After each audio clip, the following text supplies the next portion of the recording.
La presse de ce jeudi 24 juillet, Pabès Diba, bonjour.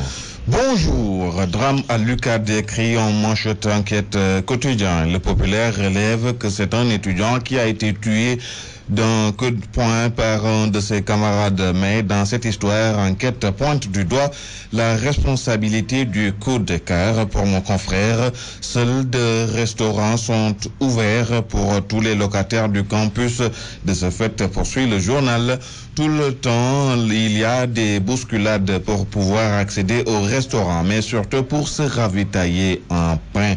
À la une de Libération, il est aussi question de mort, mais mort suspecte, indique le journal, d'après qui la victime, un capitaine d'un navire espagnol, avait reçu une visiteuse quelques heures auparavant. C'est sans doute pourquoi, écrit Libération, l'affaire est gérée dans la plus grande discrétion pour ne pas ternir davantage l'image de l'hôtel Faidherbe qui a une réputation sulfureuse. Libération, sur un tout autre sujet, informe que le Sénégal a systématiquement refusé hier qu'un passager qui semblait être atteint par le virus Ebola soit largué à Dakar, et ce malgré les pressions de la compagnie Emirates.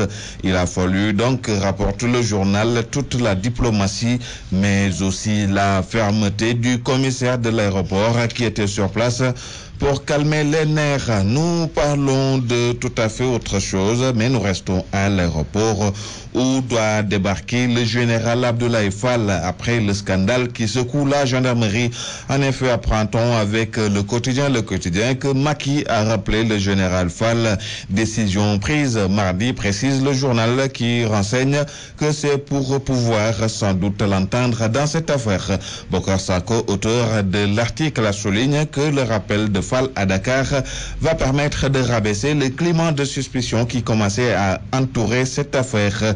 La décision va donc satisfaire cette demande des casernes qui, d'après Direct Info, réclament le général Fall à Dakar. Mais au-delà du rappel à Dakar, écrit encore le journal, le corps d'élite demande que soient audités les colonels Diegan Ngom, dirigeant le centre technique de la gendarmerie depuis 8 ans, et Doudou Sall, patron du centre administratif. Dans tous les cas, pour la tribune qui propose encore les bonnes feuilles ce matin du livre, écrit que le colonel avait pris soin de donner un certain nombre d'indications relatives au complot d'État ourdi contre lui. Par ailleurs, dans l'affaire Diombas Diaw évoquée dans l'ouvrage, Oumar Sarr a failli, rapporte toujours le journal de D-Média. Le journal en politique reparle de l'élection du maire de Guédiawaye avec ce titre, le jeu trouble de Gakou. Bonne lecture à toutes et à tous.